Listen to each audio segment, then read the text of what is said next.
Earlier this year, Clive Barker, the creative force behind Hellraiser, attacked movie critic Roger Ebert's thought that games cannot be art. No stranger to the medium with 2001's solid Undying, Mr. Barker has stepped into the world of games again, this time with Jericho, a squad-based supernatural first-person shooter that spans millennia. He argued that anything, even if it moves your bowels, could be art. But this isn't about if Jericho is art, bowels be damned. This is about if Jericho is a good game. That's a kill.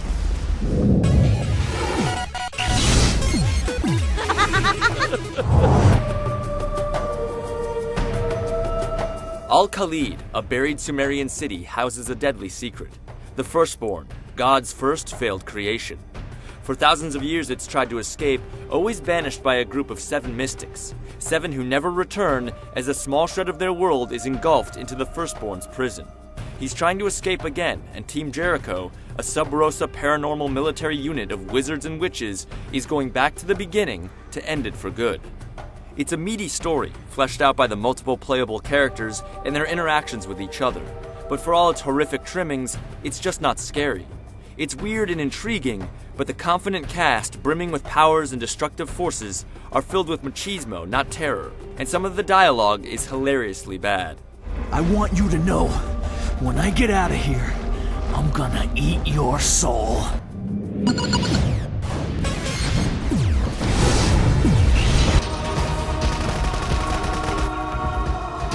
There's a big stew of gameplay gumbo in what first appears to be a first-person shooter.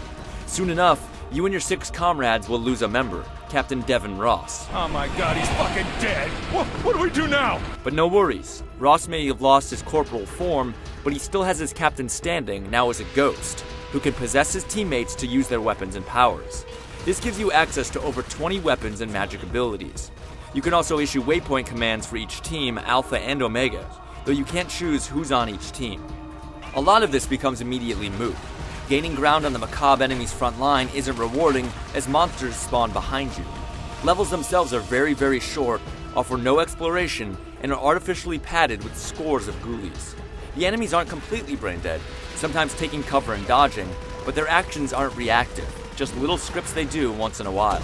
It's not really what you're looking for in a tactical shooter. The on-the-fly character swapping can be a disorienting jump in the heat of battle, and certain characters are much more effective and versatile than others. Most will only be called upon when they are specifically called out for tackling a specific barrier or boss. Bosses are gimmicky but fun diversions, even if your squad mates are constantly telling you how to take them down. This is our chance! Hit him now! The game is further punctuated with quick-time events, a la Resident Evil 4, Shenmue, God of War, Heavenly Sword, and just about any other game these days. The difference here is that this is a first-person game, a view that doesn't need anything putting distance between the player and the playable character. It's distracting. Jericho offers a lot of great little design bits and pieces, but it fails to transform into anything cohesive.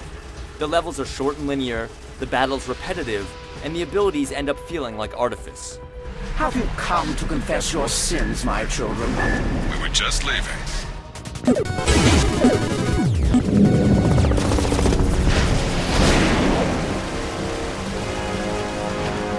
Once you've overcome the game's own antithesis mechanics, Jericho boils down to a first-person shooter. And even here, the game drags. The controls are simply unresponsive for fine shooting. Your teammates need a miracle to take down any of the infernal demon horde, while said horde will almost always beeline to whichever character you're currently possessing. There are some fun experiments with swapping players and applying different powers in quick succession, but it's still disorienting, and ultimately not as effective as sticking with the commando you like. Switching isn't always easy either, especially towards the beginning of the game when you have to run the gamut of almost every power, ability, and gun in a tutorial. The fact that you'll be told to use Abby or Billy is okay, but those are first names, while the selection menus are all done with last names, leaving you scratching your head and going for the instruction manual. It's a small thing, but it's just another slight paid to the player. The sparse and simple puzzles often have their solutions barked at you before the obstacle is even encountered. There's a lever. I think some telekinesis is in order. And it can't be stressed enough how out of place the QuickTime events feel, even if they do offer visceral thrills and good feedback.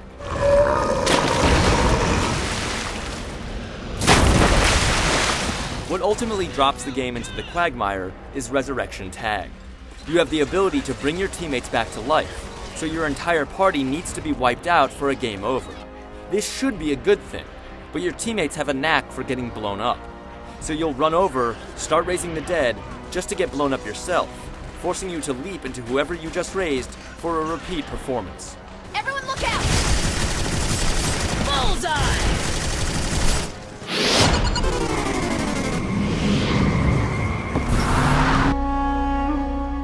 There are a lot of great-looking models and areas in Jericho, especially the later areas.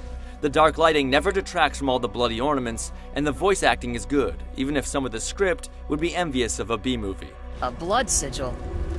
That's serious magic.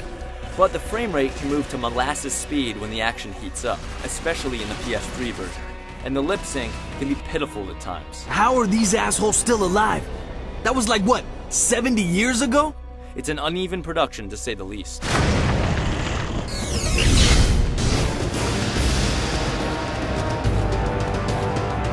Jericho is way too ambitious and it hurts on every side.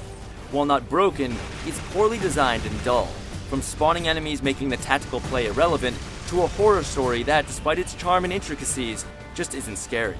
Jericho may be art, but not all art is good.